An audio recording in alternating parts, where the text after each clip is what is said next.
Hey everyone, welcome to Mighty Forces. I'm your host, Amanda Hirsch.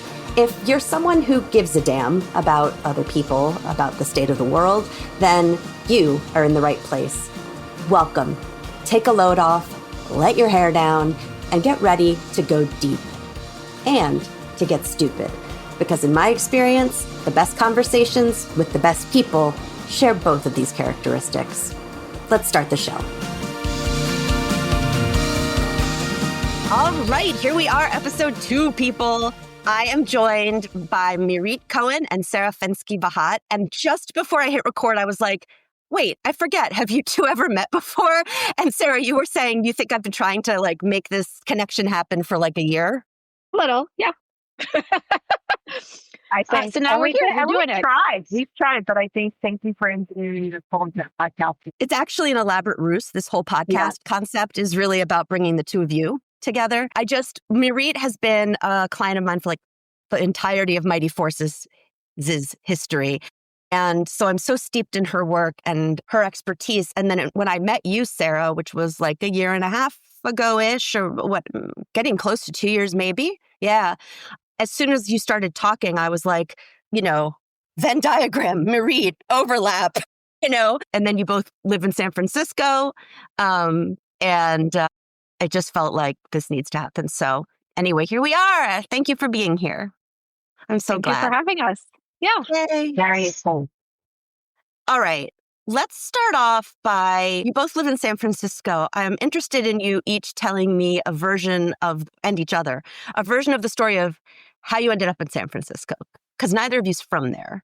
So, Sara, do you want to kick us off? How did you end up in San Francisco? Sure. I moved to San Francisco in the fall, basically 18 years ago right now, of 2007, 2000, whatever. I had gotten married the summer prior. I had paid off my student loans this spring prior, and I had grown very bored of my job. And so when my husband was offered a job in San Francisco, I was like, sure, let's do it. And kind of chucked my life a little bit. But, I was 31 years old. It was sort of, we thought we were moving for a couple years and would move back to New York. And now it's been 18 years. Yeah. It's funny because I think I have to do the math and I don't want to do that right now, but I think I was around that same age when I moved to New York after spending and it was sort of a new chapter, transitional moment in my own adulthood. So I wonder how many people make moves like that in their early 30s. But Mirit, I'm getting ahead of myself. Tell us, how'd you end up in SF? So for me, it was a decade earlier in my lifetime.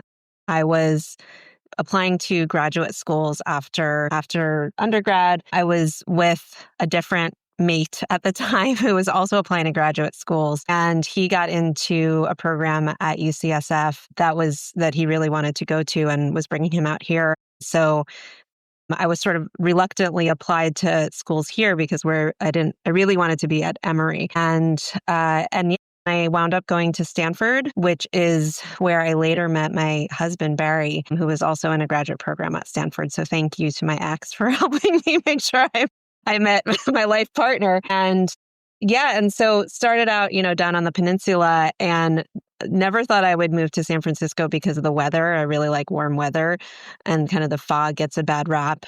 But I had a colleague who used to say that driving into San Francisco and the fog coming over you is he always felt like it was getting wrapped in a blanket, like you were cozy and coming home. And somehow that image stuck with me. And at some point I realized that I'm really a city person and I was curious about living in the city. So Barry, my husband, and I moved up here in 2000. I moved to California in 2001 and to San Francisco in 2006, I think. It's so funny that you mentioned Emory because that's in Atlanta for people who don't know. And as I mentioned, I've recorded one other conversation so far and my guests met at Emory. How funny is that, right? Yeah.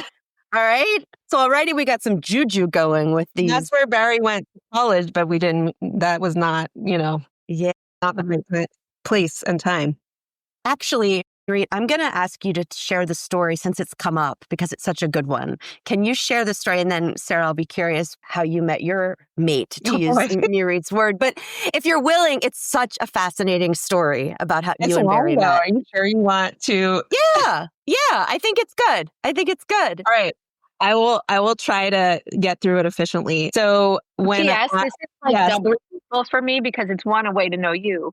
But Barry emailed me yesterday to try to get together because we missed our last meeting with each other. So you're helping me with him too. Yeah. Okay, great. This podcast is very useful in a range of ways. Again, it's an elaborate orchestration for Sara and I to hang out and our families to get together. So let's see. Okay. So I already established that I was a graduate student at Stanford. I was like 2 years in and questioning a lot of my life choices and was looking to meet new people. And I randomly got an email one day that's, you don't know me, but I am putting together an informal salon where we will bloviate about matters of the day. And if you're interested in joining, please let me know and I'll tell you how to get your invitation. And I was like, bloviate, I'm looking this up. It means to discuss things pompously, which is like what we're doing here. The pompously part is important. We are not bloviating on the mighty mic. We are anti-bloviating. Anti-bloviating. And I was in the psychology department. So immediately I'm like, my social psych friends down the hall are doing an experiment on me, but I'm also very curious and I wanted to meet new people. And I also this wasn't my invitation. This was in the early days of email. Okay. So this is where you still read all of your emails, including the random, some weird guy you never met before is emailing you. There weren't that many to read. So I read that. I really want her and Barry to be the only people that showed up for bloviating. Interesting. Noted. I'm holding back. I'm going to hold back. Oh my gosh. And yeah, so I was like, okay, how do I get my invitation? And he said, okay, and this is really dating things. Okay. He was like, okay, go to the Stanford bookstore, go down to the photo processing department because we had to process photos back in those days, and ask for Stephanie. Stephanie will give you your invitation. And so I was like, all right. And I'm giggling my whole way over to the Stanford bookstore. And I go downstairs and I ask for Stephanie. Names have been changed to protect the innocent, by the way. And I asked for my invitation. And Stephanie opens the cash register, pulls out from under the cash a wax sealed invitation and hands it to me. And it's got nice, pretty border. And so I open the invitation and I pull out the inside. It's not it was a beautiful wax sealed thing, but then it was a folded up paper shoved in, it didn't quite fit. And so that was my first sign that there was a desire for an experience. And then the actual was something different. And the invitation said, you are cordially invited to an informal salon at blah, blah, blah, Tasso Street on Palo Alto. Please dress monochromatically or otherwise if you wish. So rules, but no rules. And you may bring one other guest, but not of your same discipline. RSVP, blah, blah, blah, blah. So I was like, okay, this is interesting. I'll go. And I decided to bring my cousin who was not at Stanford, he was at Google. But I figured if this was some weird eyes wide shut thing, I better have. And so this was in December, mid-December. It's final season, it's winter, it's, whatever. So we show up on the day in question to a beautiful, home in downtown Palo Alto, which if people don't know, it's a very well-to-do neighborhood. So nice mansion in my eyes. Ring the doorbell and a very young man, he's probably 20, opens the door and he's wearing a silver blue blazer with silver buttons, a silk cravat, and he has pencil-thin facial hair and lets us in. And I realize we are in mommy and daddy's house. And we go into the living room and we sit down and there's a baby grand piano, bookshelves, carafes of liquor, the whole deal. And we begin to bloviate. And he seeds conversations with statements like, I think Selma Hayek has the best rack in Hollywood. What do you all think? And so, and then is he smoking a pipe as he says it? Yeah. Is there a smoking jacket and are there slippers? Yeah. we got, and I know we were mommy Parents daddy's home? house. Like, is this happening while the parents are home, or are the parents gone for the Yeah, weekend? are they like eating in the Sarah, kitchen? I feel like I planted you. Yes, I was about to say his mom brought us tempura, and and and and like he had a friend who was an artist, and she showed some of her half completed work, and we had to critique it. Listener, you should know that Mirit said artist using air quotes. And but you know, I'm listening, and at some point, and there's a guy on the other side of me, my cousin, and he's talking to the artist, and at one point he just sort of does an about face and looks straight at me and says, "Hi." I'm Barry, you know, introduces himself. What do you do? We're both in graduate school. And I was in psychology. I was studying the social cognition of babies at the time. And so we would put on these little puppet shows with little green blobs and try to see whether the babies would attribute agency to the blobs. And we would do this by like having these little puppet shows. And then afterwards we would like turn the blob and see if the baby followed the gaze of the blob. So I thought this had to be really dry and boring. Like I'm like saying wonky psychology stuff. And Barry is like, I'm in the drama department and I collect puppets. And so we're talking, and I can tell he really just wants to talk to me. And so we proceed to roll our eyes to each other throughout the evening. And at one point, our host finds out that Barry is from Arkansas, and he says, "Well, I think I have more in common with a kid from the barrio in East LA than I do with the landed aristocracy of the South." And Barry looks at him and says, "You're wearing a cravat." And then you knew it was love. And so anyway, that was our evening. There was a sign-in book. Again, this was early email days, so there were no like cell phones and things like that. We apparently both peeked at the sign-in book on our way out. When we came back to school in January, Barry reached out to me and over email and was like, "We have to get together and talk about that night." And we had our first date over brunch and compared notes. And I found out from Barry, because I hadn't asked. He asked, like, how did you find me? Why'd you invite me? And our host said, "Well, I looked at every graduate department at Stanford and picked one interesting person to invite." And so there's probably like 30, 40 graduate departments at that point. And I haven't mentioned his name because I've like always been a little bit careful about just outing somebody. But he has a very Jewish sounding name. So why he might be interested in Mirit Cohen may be obvious. Barry was making a really funny face in his picture. So out of all the graduate departments, how many do you think showed up? Sarah, you are the first person to nail it in the first 10 seconds of the story. 2 people showed up. It was me and my future husband. I mean, I love this story so much. And have you ever talked to that kid again? But one time when I told this story, there was someone who was like, "I know who that is. I worked with him. He had a successful career, has, I guess, I don't know." But the punchline is that a year later, I was throwing Barry a birthday So many party. punchlines, really. Yeah, there are so many. That was the first. I was throwing Barry a karaoke birthday party, and we put together an Evite. We were like, we should invite him. That would be so fun. And so we added him to our invitation, and he RSVP'd no, and he left a comment in all caps that said, "I don't know who you people are or why you invited me to your party." The end. Oh my God. That is amazing. Oh my God. So many things about this are amazing. I'm going to have a hard time talking about it. However, what I want to offer here Yes. is several years ago, like maybe 7 or 8 years ago, we had an experience where we kept getting random gifts. And for the longest time, we kept getting these random gifts and we did not know who they were from. And it was only like, and so there was like this whole thing, like we're getting random gifts, we don't know who they're from. And we knew that they knew us fairly well, but like nobody was giving any clues and like nothing was being revealed until one day we got one, like clearly they were getting annoyed that we hadn't figured out who they were yet. They like went a little further than they had previously and like made a joke that like only 4 or 5 people would understand and like finally outed themselves as the people who had been getting us these gifts. Okay. I seriously want to start sending this dude breadcrumbs where you're like, "Hello, it's us." First, That's it could really be a cravat Yeah. in the mail. Just prank this Random one tempura. human being Some from tempura. 25 years ago. Totally. Wild. That love is really that. wild. They were doing that on purpose, Sarah. They were like sending you anonymous gifts to see if you would Like to figure like it play out. a game? It actually involved a lot of board games as the gifts, yes. But they called it the Quiet Water Gift of the Month Club. And we were like, oh, that's interesting. What is that about? And later it turned out that it was these friends who moved who like really missed us and like kept sending us games.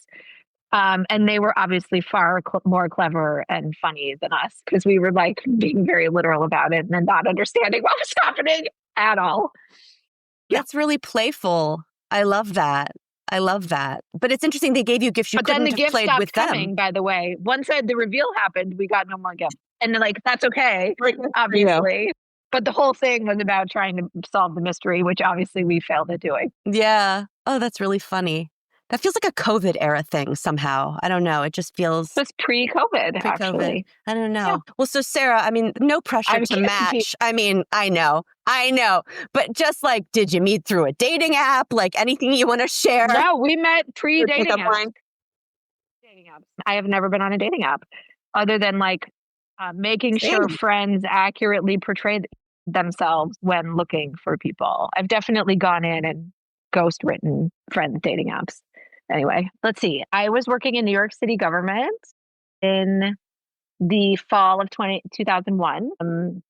And that was a very interesting time, as you might imagine.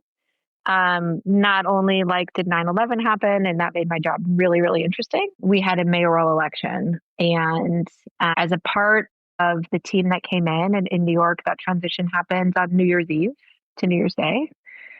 Like Bloomberg winning was really interesting. And because he won and because he hired this man whose name is Dan Doctoroff, my husband went to go work for Dan Doctoroff. Like he realized that like this is the city he loves. He wants to be a part of its recovery. He happened to have a relationship to Dan. And like when Dan was building a team, he was like, I'd like to be a part of that team. And so we have this weird story of meeting, working on Lower Manhattan projects post 9/11. So like this is in the like sort of dark category of good things that happen in the face of tragedy. But we met taking apart a Giuliani era project that was very expensive and kind of horrible. And we actually, we say we had a first date and a second first date. We were very young. So I was like, 25 at the time. We used to get together every day that we were paid, which was every other Thursday, and go out for drinks with our colleagues.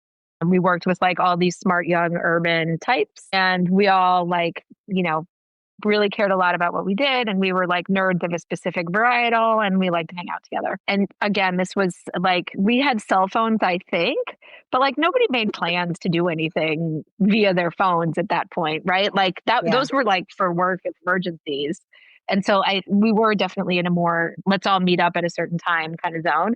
So we were in this very social group of people. We went on one date in like, I want to say May of 2002. God, this 20 and something is really a problem for me, it turns out.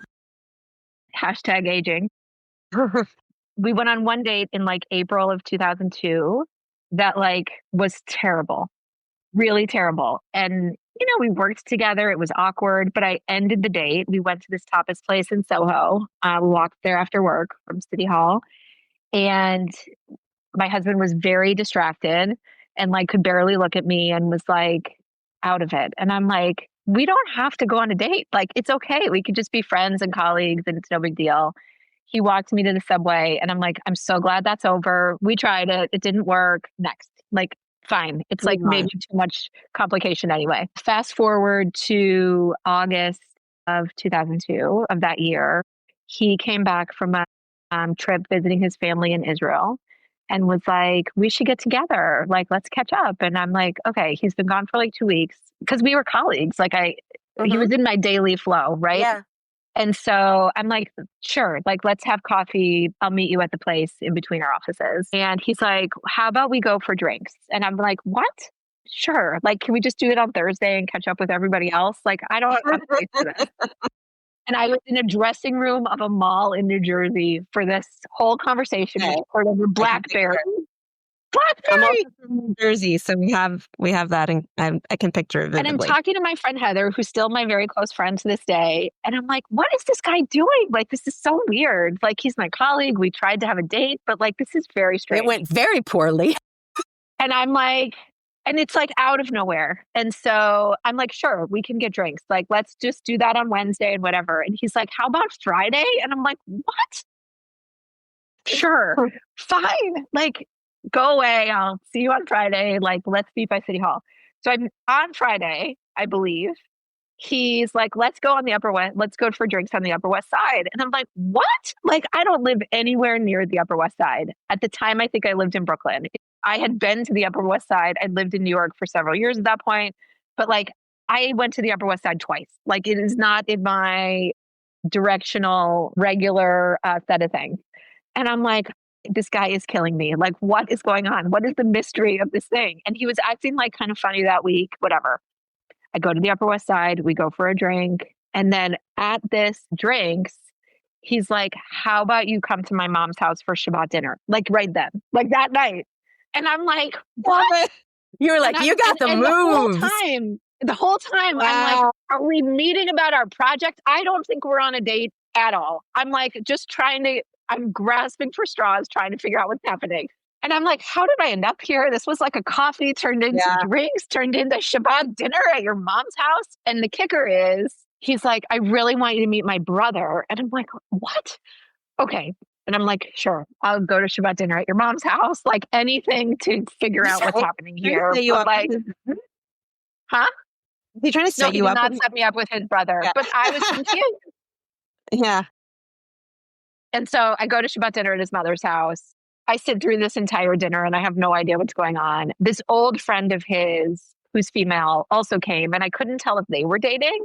And I really, really just did not understand what was happening. And then we leave and he's like, let's go for a walk. And it's like 10 p.m. on a Friday night. And I'm like, sure. We go on a walk and then we kiss on the corner and we've been together ever since. Literally. Oh my God. And I was like, oh, this was like, you wanted me to see the whole other side of you to make sure that we were going to do a thing. And then we were secretly dating and did not tell our colleagues until the holiday party. When people were like, did you see them on the dance floor? There's something going on there. And I'm like, you guys, we've been dating for months. Like, just everybody relax. It's okay.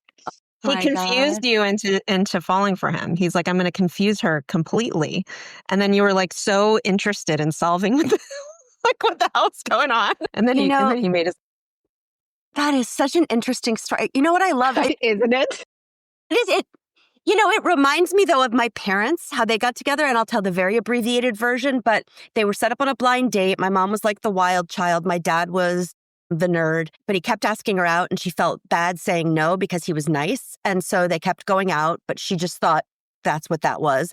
She goes home for spring break. At the end of spring break, her mom's like, I think this guy might be the one. And my mom's like, which guy? And her mom's like, this guy, Dave.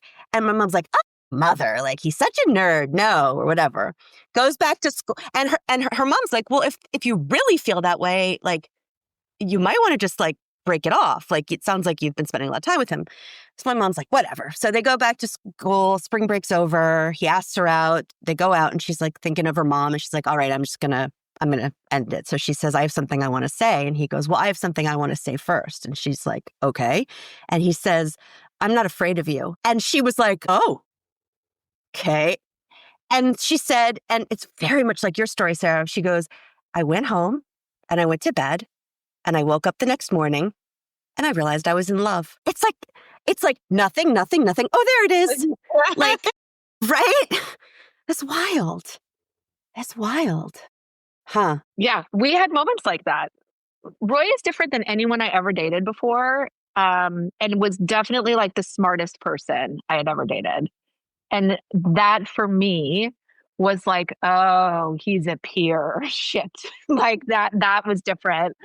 And that was the part of it where I was like, this is probably a good idea. Like, I actually don't want to continue to date people who, like maybe feel a little bit more pliable, conciliatory, We're scared of you. We're scared of you. Yeah, something like that. Yeah. So interesting. That's so interesting. Okay. Well, thank you both for sharing those stories. I bet that's not what you were thinking you were going to do. I'm actually glad we have that story on record somewhere. It's good. Yeah. A lot of people hear it, but I don't know that we've ever recorded it. So now people will be like, how'd you two meet? And you'll just be like, I'm going to send you a link. Yeah.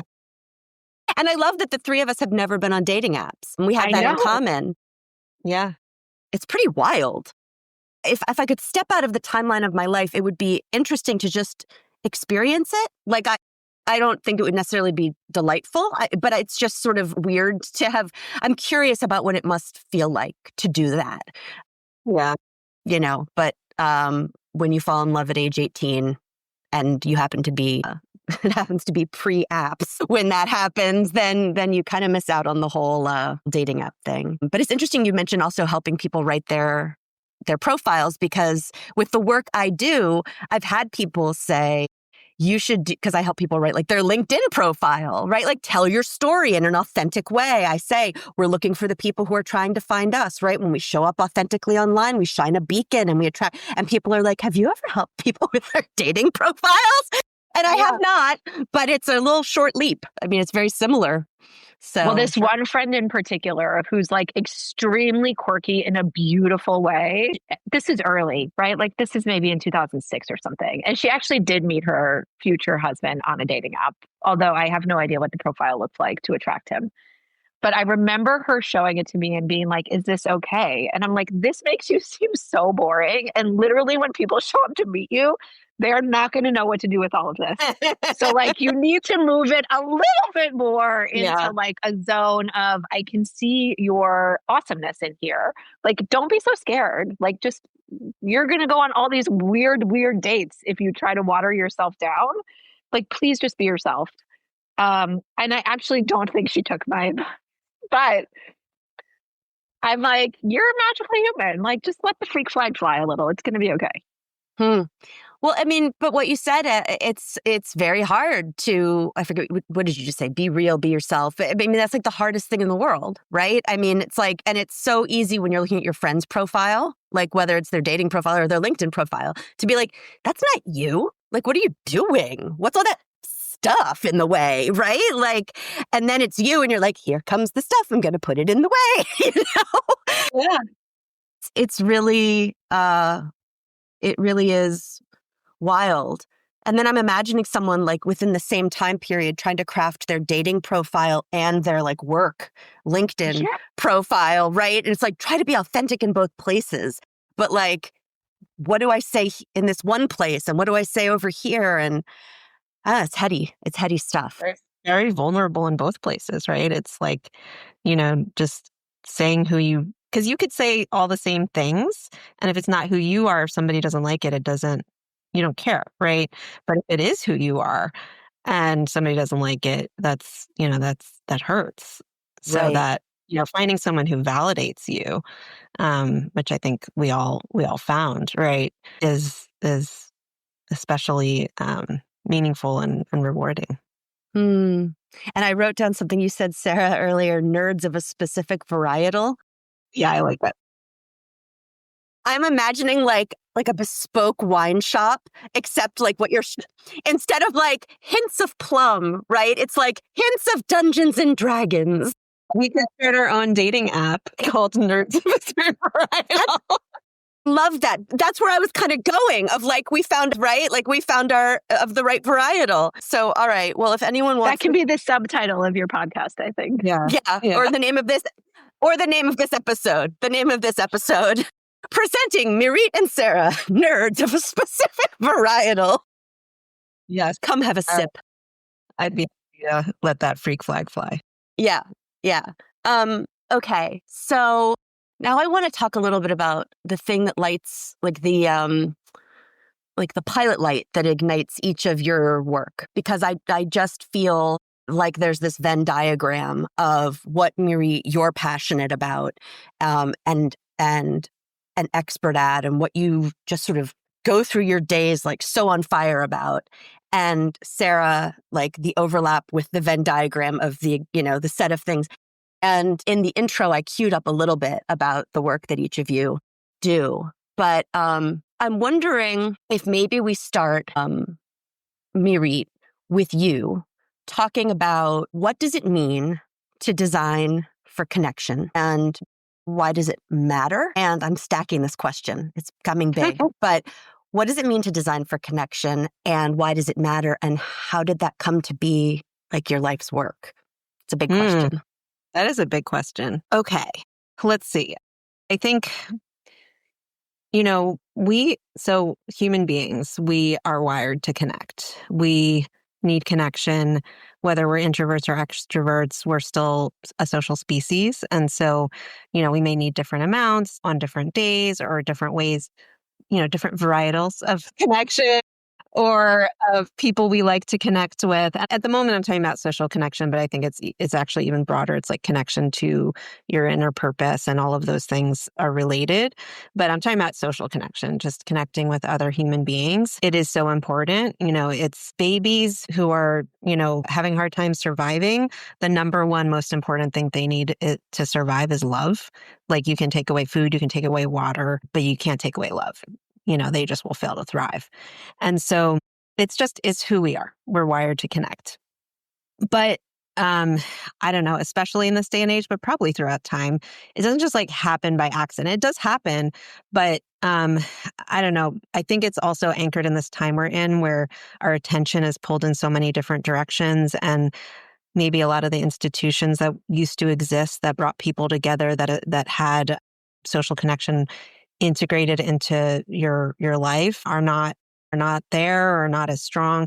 And so if you want it to happen in a meaningful way, you actually have to go about designing for it. So people who are, it's like, you could throw a party and expect people to show up and connect, but we've all been to parties where you're just like, get me out of here, and it's surface level. Nobody introduced you to anybody else. You're just like dying, and you just ghost, or you die inside and then you leave and wish you had never been or there. you get served tempura by somebody's mom. I mean, that's the thing is we make fun of that whole thing, but man, was it a connective experience because there was so much to engage with and it was so purposeful. So I think, you need to design for it. And that's what I do when my work is with my team at work. And it's also kind of like how I approach things in life.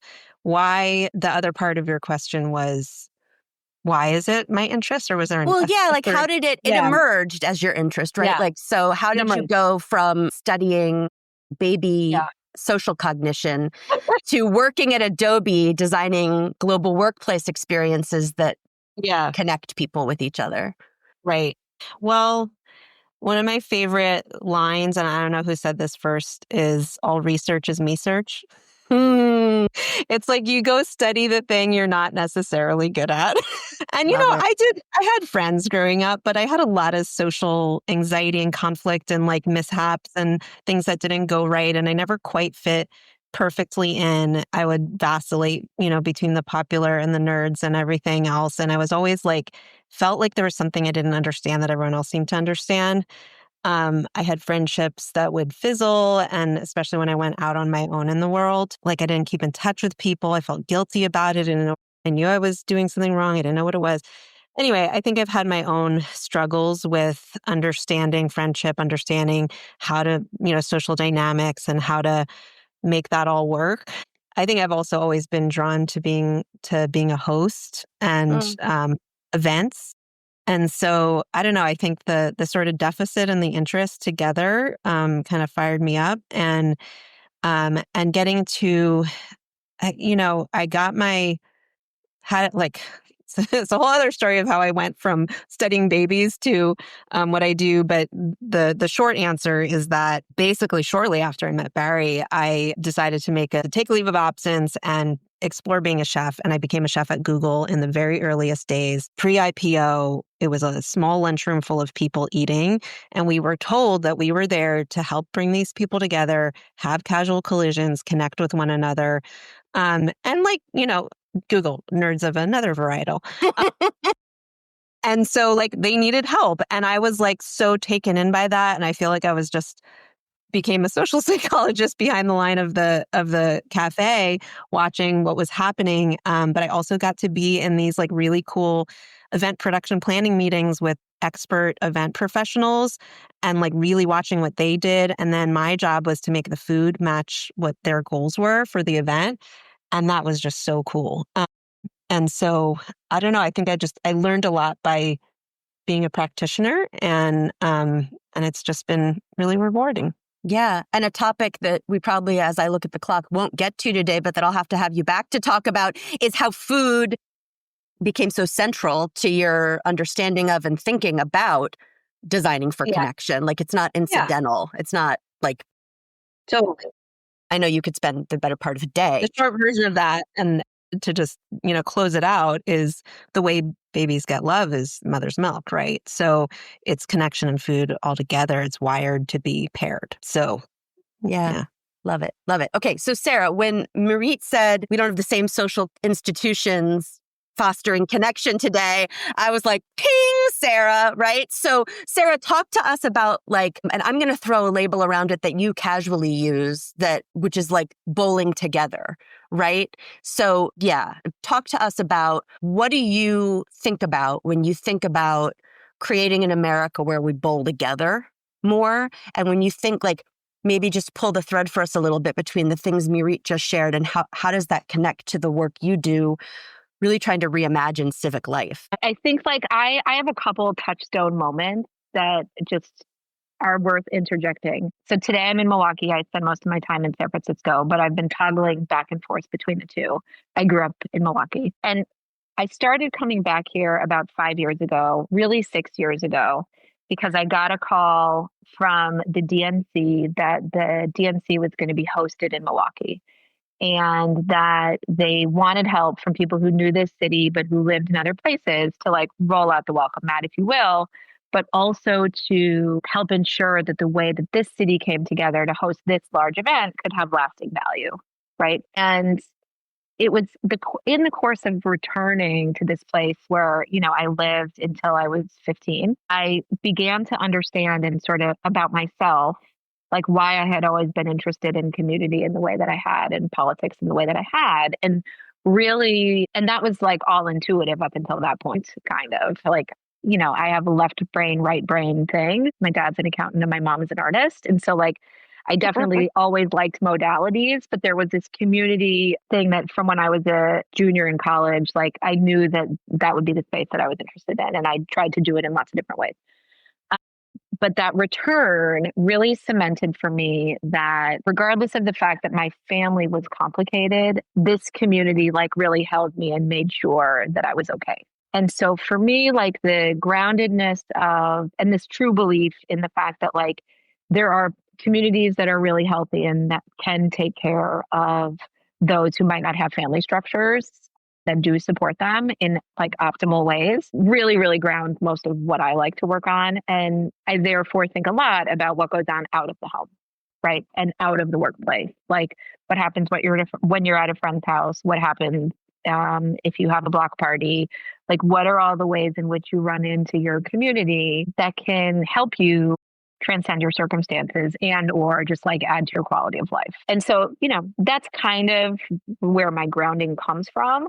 Over the years, that's played out in different ways. Like I keep trying different modalities of career and I think maybe it's like as I've grown up, I've tried different things, and each thing adds to my sort of skills and experience in doing that.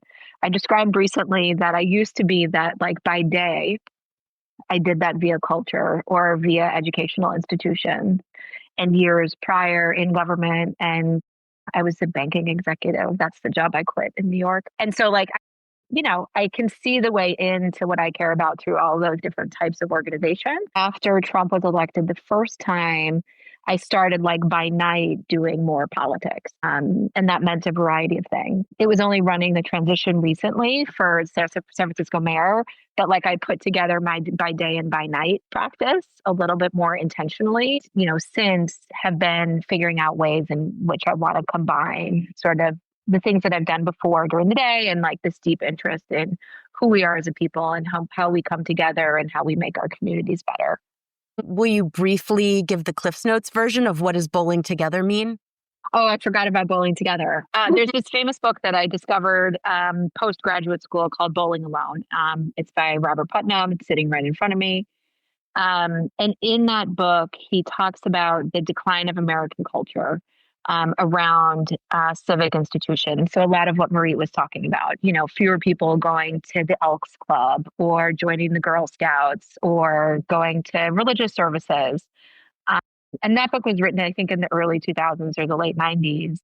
So chronicled a period that I think was from maybe it was the late 60s or early 70s through the 90s, and from a social sciences perspective. And I remember reading that book and being like, oh, this is the thing. And so for me, there's just the juxtaposition of what's the answer to bowling alone? And I grew up in Milwaukee, as I said, so bowling is big here. And we do not have the Bowling Hall of Fame, but we definitely hung out in bowling alleys. There's a great story about my mom going bowling the night before I was born, and having a better swing pregnant just because of the physicality of her bump than she had otherwise. And so just in a referential way, but in a really accessible way, Bowling Together has just become my shortcut of what do we do about this thing and the category of activities around that. Yeah, I love that. I love it. And also, Sara, I heard you say what you said about how your dad is an accountant and your mom is an artist. You said that somewhere recently, and I can't remember where it was, but I want to jump up and down and scream, same. Oh, interesting. I didn't know that about you. That's a really interesting thing to have in common, isn't it? Totally. Now, the wrinkle is that my mom is an artist who spent her career as a healthcare management consultant. Mine was a cardiovascular technician. Okay. But my mom, growing up, making art. And then always my whole childhood, she would doodle after I went to bed and leave little drawings for me. And they were awesome. And so I always knew she was gifted in this way. And then in her retirement, she's leaned back into it and has an art studio and is painting and same. Amazing. That's amazing that even that is the same. Wow. And what's really interesting that I think you guys will both appreciate too is one time she was complaining to her mom about some drama at work in her consulting career. And her mom said something like, I don't know why you're doing this anyway, you're an artist. And it's just a really funny juxtaposition because when I was growing up, I wanted to be an actress more than anything else. And my mom just didn't see it for me. And she was like, I just feel like you'd be really good at marketing. Well, but we were also of a generation, I feel at least. I mean, I was encouraged in college to do the thing that would guarantee I could make money to support myself. I very much was of that vintage. And I did that. And I feel like those tools were limiting. And I use them all the time. I studied political science and economics, and I like being able to pull on that string. But I went back and studied design because I wanted more tools to use to try to make compelling arguments and bring people along in different ways other than just the straight logic route. Absolutely. Yeah. And my mom grew up with a single mother who was always stressed financially. So it's pretty understandable that her heart wouldn't be stirred at the thought of her own daughter pursuing the arts. But that opens a whole other can of worms that we'll have to park for another day, because it comes back to storytelling, why we need more stories of people who are working artists. Because I think what it was the mythology of the starving artist, right? You're either like Nicole Kidman or you're in the gutter. And there is so much in between space, but we don't hear those stories. At least you didn't in suburban Washington, D.C., where I grew up. And so it was well, honey, maybe instead of starving, you could use your creative skills a different way. But anyway, I want to bring us to a close. I realize we're at the hour. Hopefully you people see now why you need to be talking to each other. And so I think I mentioned to you in my email ahead of this that I improvised a question last time with my first two guests that I think is actually a nice question to end with, to ask each guest who comes on Mighty Forces. So I described this as a podcast for people who give a damn. And that's my shorthand for saying, we are wired to be of service in the world, to make the world a better place, to alleviate other people's suffering, to think about the state of the world, to think beyond our own immediate sphere. that that's somehow in our DNA. And so I just wanted to to invite you to share something that might be in your heart in this moment to say to other people who are listening to this who give a damn. And, you don't need to say the wisest thing anyone has ever said in the history of the earth. It could be silly. It can be light. It can be whatever. But just whatever's there, if you check in with your heart, what is there that you would want to offer to other people who give a damn, who are listening right now? Mirit, can I start with you? Sure. When you told me you were going to ask this, what first came into my heart was the importance of humor and laughter. And I had this realization in the last year that I grew up with joke telling after dinner as an important tradition. And I just thought that was something everyone did. And I think it was heavily part of Jewish culture. I don't know, Sara, if you had that too. I mean, it sort of disappeared. It's like one of those institutions that's not around. And so I've been trying to make more of a concerted effort to bring jokes back into my life because I think we need to laugh. So there's this really funny Jewish show, and Barry makes fun of me for my delivery. So you're just going to have to bear with me. You're working on it. You're practicing. I know. Explaining it first is key to. So Rivka and Moshe are friends, and Moshe is a total pessimist. He just can see, the dark cloud in every situation. And Rivka, she's a real optimist. She can imagine any possibility and really, sees things on the bright side. And one day Moshe says to Rivka, things are just awful. I mean, look at the state of the world. We're falling apart. We don't have social institutions. Look at our government. Look at healthcare. Look at the planet. I don't think things can get any worse than they are.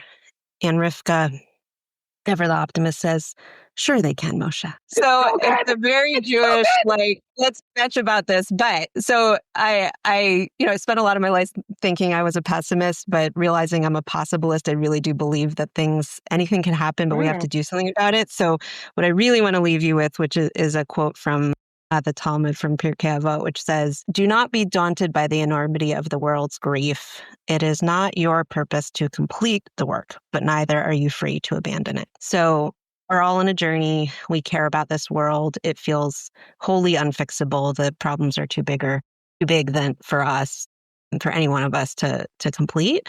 But it doesn't mean that we're allowed to just turn our heads away and not do anything. That it's a group effort. I love that. It feels good to hear you say that quote. It underscores the connection, right? That we're all in it together, that we're part of the fabric of a humanity that together will fix problems. And that makes me feel connected instead of it's all on my shoulders, right? So I appreciate that. Thank you. And your story reminded me of a quote I think Jordan has on a magnet in his office that says, cheer up, the worst is yet to come. That's the spirit.